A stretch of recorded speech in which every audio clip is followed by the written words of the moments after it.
You guys saw me. I still had my sweats and hoodie on. I know, but you look like a teenager. I changed at the last minute. You know what? You're so smart. And I gotta say, I love your shoes, by the way. Hey, those are good ones. This is my, my fancy shoes. We haven't seen you since, I'm trying to think of like the last time we saw you. Your son was 7 months old, Yes, right? I just had one child, and he was 7 months old. Now I have 2. He's 4, and my daughter is 19 months. Oh my gosh. Yeah, I took a little time off to grow my family. Yeah. Special and nice, fun. right? Is it easier the second time around with your second child? I think so. I was less nervous the second time around. I think it's a bigger adjustment to go from being not a parent to a parent than from 1 to 2. Yeah, I was already in it. Yeah, I'm 6. Yep. And my mom, she was like, please, the sooner you can get out, the better. Right. Yeah, she was over it. Actually, the 4th child raised you, right? Yeah. That's how the middle children. It was very easy for her. Right. Yeah. So last time you were here, you were talking about you had like mom fashion. Yeah, sense? you saw my mom fashion backstage. I like that though. It's like that's like teenage girl fashion. Just always comfortable. Yeah. Just you gotta bend when you're a mom. You know, I'm always up and down off the floor, and they use you as a napkin. They do. They do. For their nose, for their hands, for whatever. That's right. So I have a closet of just sweats and hoodies, and that's how I like to do it. And then I just dress like an adult at the very last minute when I have to. Yeah. That's smart. I do the same thing. Yeah. You do the same thing. And now I know you lived in London for 6 months. With your family. That sounds really fun. It was such an adventure. I did this new television show and relocated to London for 6 months, and we lived there, and it was incredible. I mean, they're much more laid back than we are. So they have a little bit more of like a family-centered life, which has its good points and bad points.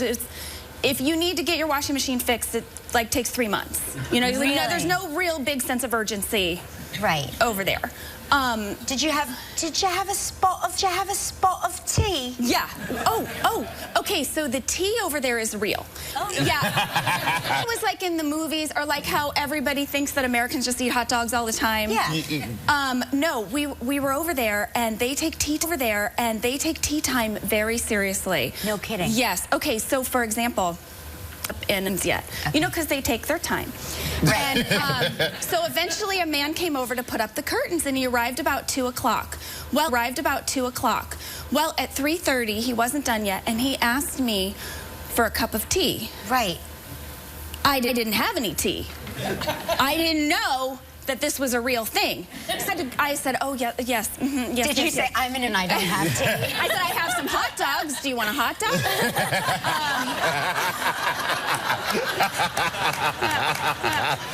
No, I had to go to my neighbor, and I had to borrow tea biscuits, and then I gave him the tea. He sat down for 20, had a hot cup of tea, his biscuits, and then he went back to putting up the curtains. And what were you doing the whole time? Were you? I didn't know what I was supposed to. I was supposed to have tea with him. Yeah. Or I just sort of stood there and talked to him about stuff, and I didn't know what I was supposed to do. Yeah. I didn't know what I was supposed to do. Did you develop a British accent?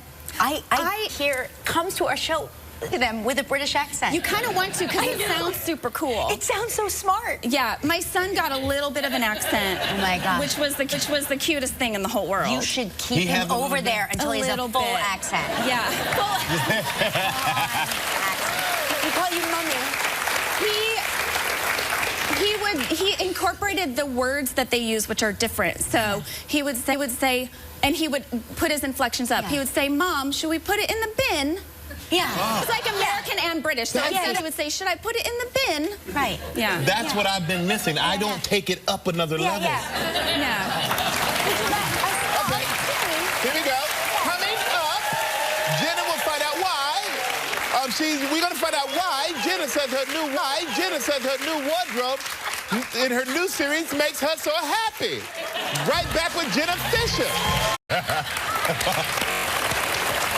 I mean, not a funny situation to be in, but that was a dream. Now, that's from your new series, You, Me, and the Apocalypse. Yes. So tell us what the show was all about. Okay, so this show, it's totally bonkers, by the way. Yeah. This is a weird show, okay, but it's really fun, and it's really funny.